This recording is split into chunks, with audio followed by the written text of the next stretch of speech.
polls showing this election is not looking very good, is it, for Emmanuel Macron's La République En Marche party? Well, unfortunately for President Macron, no, it's not looking very good. There are several reasons for this. The first one is that Emmanuel Macron is unpopular amongst the French. 61% of French people have a fairly negative opinion of the French president. He's also had to put up with widespread strikes around the country. Remember the Yellow Vest protests which took place beginning in November 2018 right the way through last year almost. There was also a 6-week transport strike over the Christmas period and protests over the pension reforms, and now the Black Lives Matter protests in France and problems with the police and racism. So all of this the president has had to deal with. He's still perceived as being the president of the rich by many voters in France. So a big handicap for President Macron even before these elections took place. And the other handicap is, of course, that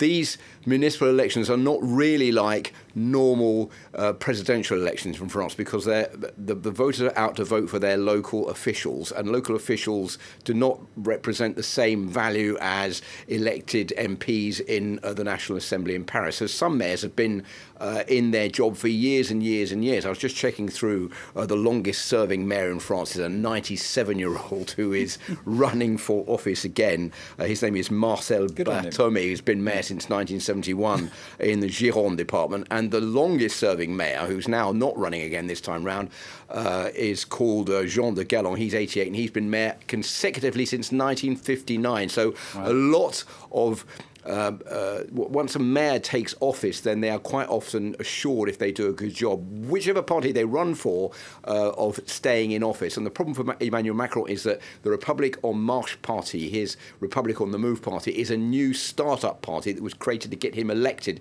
in 2017, and it doesn't have an anchorage around the country in towns and villages where it can depend on officials. So it's sort of parachuting candidates in, and they're not managing to really get much support. Now, just quickly, one of the interesting places is Paris, where Anne Hidalgo is the mayor. She's a socialist. The Socialist Party was almost wiped out in the last elections in France, but she's still strong in Paris.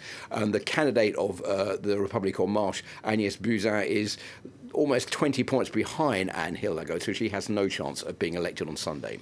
President Macron, after this, is likely to want to try and reboot his presidency. There's talk of a big cabinet reshuffle. There's talk as well about him getting rid of his Prime Minister, Edouard Philippe. That likely to happen? Well, that is something that presidents in France have the pleasure of doing. That's what Jacques Chirac, the former president, used to say, that I have one of the privileges of being president is being able to sack my Prime Minister and bring in a new one. The Prime Minister acts as a sort of firewall to protect the president against criticism. He's the one. They say you go into Matignon, the Prime Minister's office, with your feet, and you come out of Matignon feet first, because it's such a terrible job.